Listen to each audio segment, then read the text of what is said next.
Shirley Papanui. No parties. Mike's not here. I thought he was going to be here, but no parties. So moved by Pauline, seconded by Ellie. Just that little joke. Okay. Okay. So I'll put that motion. Oh, there was just a couple of little things. Yeah. Sorry?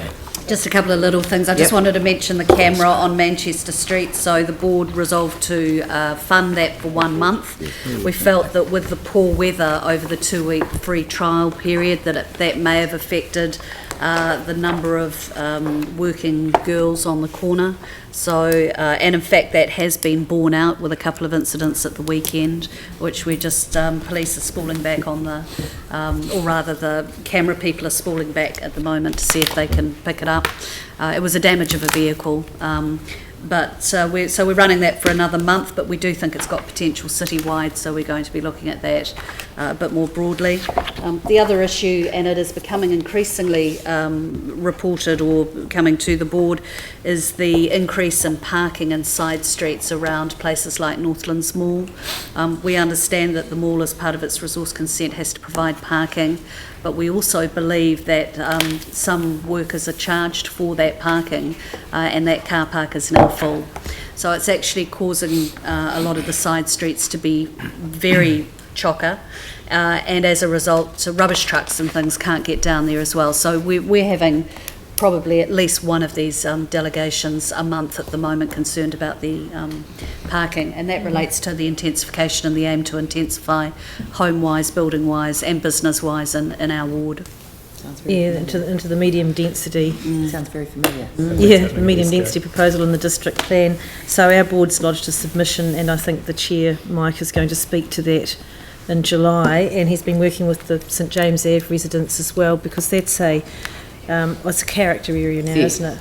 They're very concerned about the amenity around there, and they're also concerned about the parking as well that's spreading out from the mall. And never a week goes by when we don't do more yellow line approvals around Northlands, and it's spreading further and further out away from that activity area. So it's a big concern, actually. Especially with the expansions plan too. Paul? I just wonder if there's any ability for the council to, through the consenting phase of these expansions, whether we can actually insist that these key activity centres supply more parking for their staff. Clearly it's causing a major issue around the streets, and I just wonder, I mean, they build very large car parks. Take Westfield, it's 2,500 car parks in that building, but they don't offer, well, they offer very little to their the staff that actually work in the place. No, and I think with Northlands they were charging the staff to park there, so they weren't using it for quite a few years and putting pressure on the surrounding neighbourhood. Now, whether they've removed that charge, I don't know, because it is full Right now. around the city, though. I mean, it's been, even Merivale Mall, it's a problem around the Merivale Mall, Fendleton Mall, even St George's Hospital. You know, it's these key activity centres, they do cause major issues. If you made it difficult to park at the malls, they might get on the bus and come to town and shop. Or bike. Yeah. So, I mean, Doesn't work I agree like with that. Paul, like, we've got the same issue at Eastgate where they had a non-notified consent and they were only required to provide, I think, a third of the car parking or 2/3 of the car parking required under the district plan.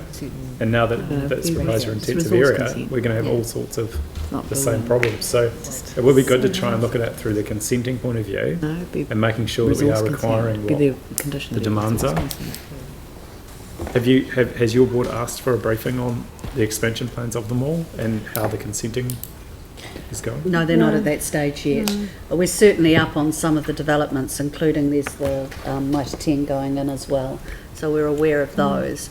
But it's the intensification as well in these areas which are already pretty intensive. That's one of the major concerns that's coming in from residents as well. But actually picking up on Pauline's point around, you know, the public transport mode, again, here's a situation where a key activity centre is expanding, and here's a classic opportunity where we can actually integrate our public transport system, which happens all over the world, and the ability to actually make the key activity centres put in some space to allow the connection of a public transport node as part of their expansion. There's a railway line runs right behind Northlands. Yeah, Same and there thing. is a hub, a bus exchange hub at Northlands planned for, I'm not But sure it when should be that's a coming, part, Phil, should be a but- part of them all. It is, Should it we is. get an update? Yeah, I think that would be good. But it And should be maybe required, we that's should the just get thing. an update It's not. across all Across of the city, key because you're activity going to get- centres. Yeah, you're going to get the Northlands, Riccarton's expanding, Linwood's. Eastgate. Yeah. Well, that's it. Palms. Here's the great opportunity where we Yeah. could actually integrate it. So if we are integrating with Northlands, that's great. We couldn't do it with Westfield,